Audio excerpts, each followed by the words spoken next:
¿Cómo están ustedes? Bienvenidos. Desde el Salón de Honor de la Corte Suprema nos encontramos nuevamente en un programa de Jueces en Línea. Este programa de televisión del Poder Judicial que busca acercar la justicia a la comunidad y dialogar en redes sociales con los temas de interés que tienen que ver con la administración de justicia. Son las 11 de la mañana y fracción y estamos ya en contacto con el magistrado René Reyes Pranédenas, él es juez de letras, garantía y familia de Calbuco. Magistrado, muchas gracias por estar en línea con nosotros. Hola Julio, buenos días, ¿cómo estás? Muy Un bien, saludo a gracias. todos. ¿Cómo está Calbuco? Bien, aquí está, entre lluvia y no lluvia, pero Qué bueno. estamos. Siempre el sur tan rico, tan bonito. Magistrado, el tema de hoy es sin lugar a dudas las pensiones de alimentos. Hay dos leyes muy importantes que han salido el último año que ha impactado de lleno, tanto en la deuda y en la relación que tienen los diferentes progenitores con sus hijos y las pensiones y diferentes gastos que tienen con ellos, y también en la labor de los tribunales de justicia. Invito a toda la comunidad que está conectada a esta hora a través del Facebook Live del Poder Judicial que haga sus preguntas, las tendremos en cuenta, las leeremos y el magistrado Reyes las responderá para que ustedes puedan quedar satisfechos frente a estas diferentes preguntas. Magistrado, en el último año se han promulgado dos leyes muy importantes. La primera, la del Registro Nacional de Deudores, y la segunda, la que tiene que ver con la responsabilidad coparental de la crianza de la familia, de los niños, etcétera. ¿Se nos puede contar, por favor, en qué consiste cada una para que la ciudadanía vaya tomando en cuenta que hay dos leyes que apuntan más o menos al mismo fin, que es que la gente se haga responsable de las pensiones de alimentos? Efectivamente, estas dos leyes en realidad son un complemento a un bien mayor, que es el pago y la manutención de los niños, niñas y adolescentes en nuestro país. La ley de responsabilidad parental lo que crea es un mecanismo que busca o que tiene por objetivo el buscar el pago efectivo de las pensiones de alimentos que se deudan. En cambio, la ley de registro de deudores lo que crea es un sistema, por así decirlo en términos simples, sancionatorio, que tiende a generar un incentivo para el pago de esas deudas de pensiones de alimentos. Mientras en Perfecto. una logro buscar fondos para poder pagar, en la otra, cuando no se logra el pago, se busca un incentivo ya más sancionatorio para que efectivamente se realice ese pago. Muy bien. ¿Cuáles son los requisitos para que las personas que deben pensión de alimento ingresen a este Registro Nacional de Deudores? Para ingresar al registro nacional de deudores tienen que tener morosidades de alimentos, ya sea tres morosidades continuas para poder ingresar definitivamente o 5 discontinuos dentro del periodo de tiempo que la ley establece. En estricto rigor. Hay requisitos, hay interpretaciones, cada tribunal despacha algunas situaciones distintas y es un tema que lo estamos tratando de homologar, pero en resumen ese sería el requisito para poder ingresar a ese registro. Muy bien. Magistrado, ya están llegando muchas consultas al Facebook Live del Poder Judicial. Vamos a leerlas para que usted las pueda responder. Dicen, hay un procedimiento que permite que los juzgados puedan conectar las cuentas bancarias de activos financieros para encontrar dinero y así cancelar las deudas. Si nos puede contar cuál es el ejercicio, cómo debe hacerse para solicitar esa facultad que tiene el tribunal, y nos pregunta lo siguiente, es como, ¿pueden rescatar incluso de las cuentas RUT del que la persona podría tener plata para poder pagar estas cuentas, estas deudas? Sí, hay un procedimiento y puede ser solicitado, como también la ley usa términos imperativos respecto al tribunal una vez que está liquidada la deuda y no se tiene conocimiento Ya. si este deudor tiene cuentas bancarias de inversión. Se realiza una investigación por los sistemas de interconexión que el tribunal tiene, ya sea con los bancos, con las instituciones financieras, respecto de los saldos o valores, incluyendo la cuenta RUT, que en realidad es una cuenta vista. O sea, Claro. si lo analizamos con la banca privada, es una cuenta vista y si efectivamente están esas situaciones, primero se averigua si existe. Una vez que existe, se oficia al banco, todo esto es en reserva, porque obviamente si alguien sabe qué se está haciendo, empieza a retirar los fondos, se ordena la retención y a la vez también respecto de esos saldos, una vez que llega, se ordena el pago de las deudas de personal. Carolina nos pregunta, y esta es una pregunta que ya se ha repetido 3 veces en este ratito, ¿qué pasa si desconozco si la persona tiene cuentas bancarias? Eso me imagino que es facultad del tribunal, investigar con las instituciones que correspondan que si hay activos o cuentas bancarias, no es obligación de la persona que le debe el dinero.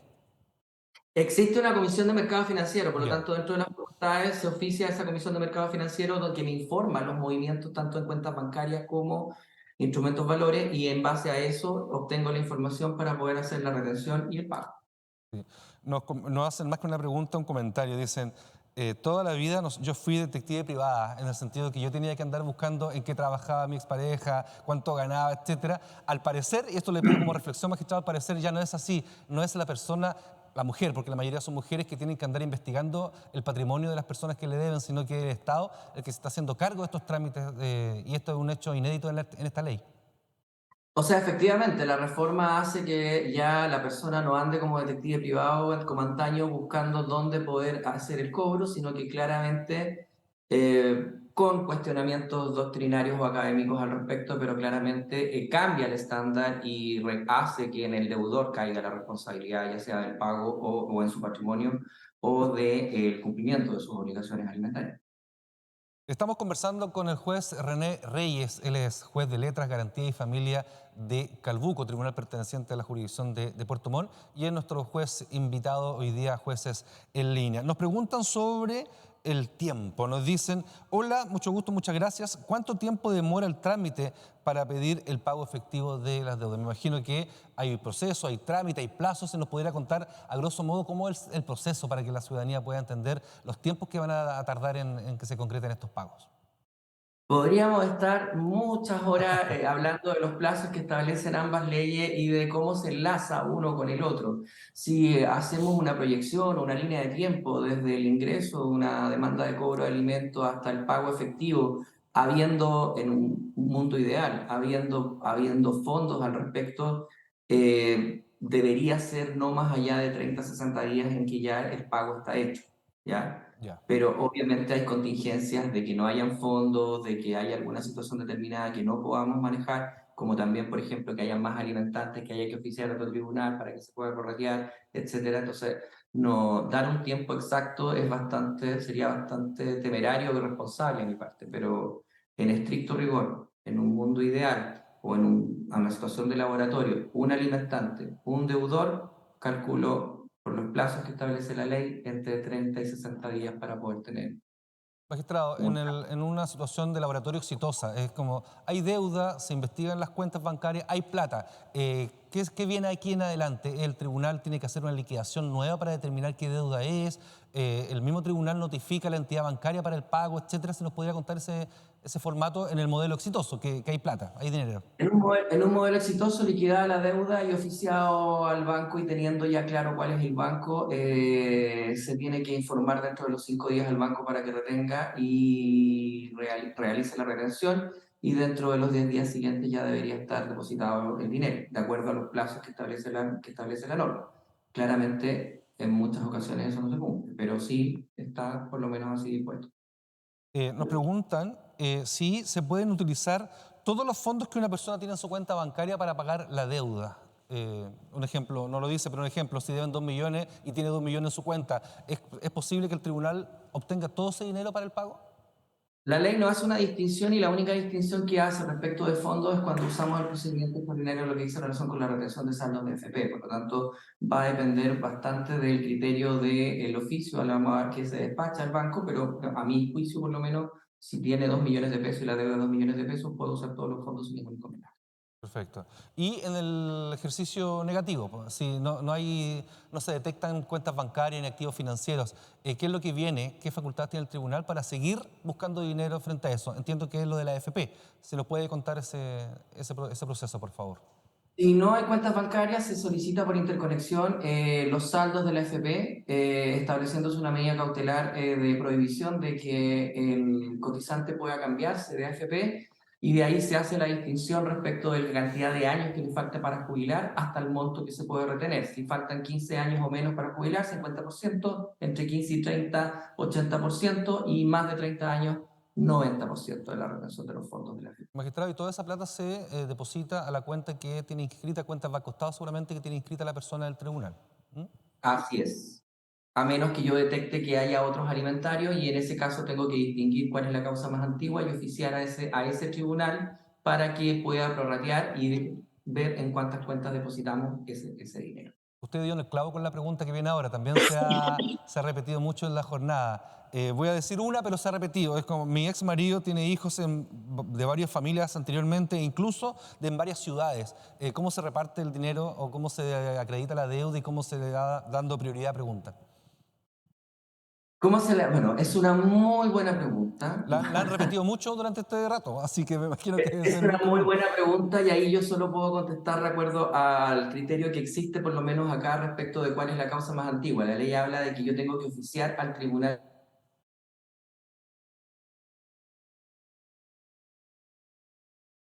conmigo y el equipo que tenemos. Llegamos a una conclusión de que la causa más antigua en realidad es la causa Z más antigua. Ya. Porque la causa de alimentos se agota al momento de que se fija la pensión de alimentos, se crea la causa Z, entonces si ubicamos que hay más alimentarios, se oficia a ese tribunal para que prorratee en base a las deudas de acuerdo al criterio que tenga ese tribunal más antiguo. Magistrado, solo una precisión. O sea, tengo dos cuentas o tres causas, perdón. Hay una más antigua, pero si esa más antigua no está al día o tiene menos deuda que la más nueva, eso queda a un criterio de los tribunales que la casuística va a determinar, me imagino, ¿no?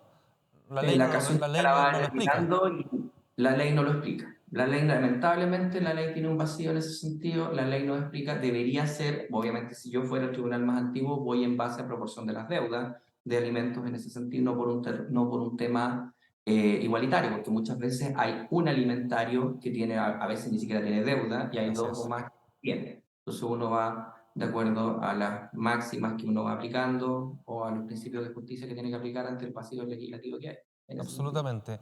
11:17, estamos conversando con el juez René Reyes sobre uno de los temas más importantes de la Administración de Justicia del último año, que ha sido las leyes en torno a las deudas de pensión de alimento. Nos preguntan por los plazos para ingresar al registro y para poder iniciar la ley. Dice, ¿los 3 o 5 pensiones adeudadas que el juez dijo son desde que entró en vigencia la ley o son anterior o en un periodo previo a la entrada en vigencia de la ley?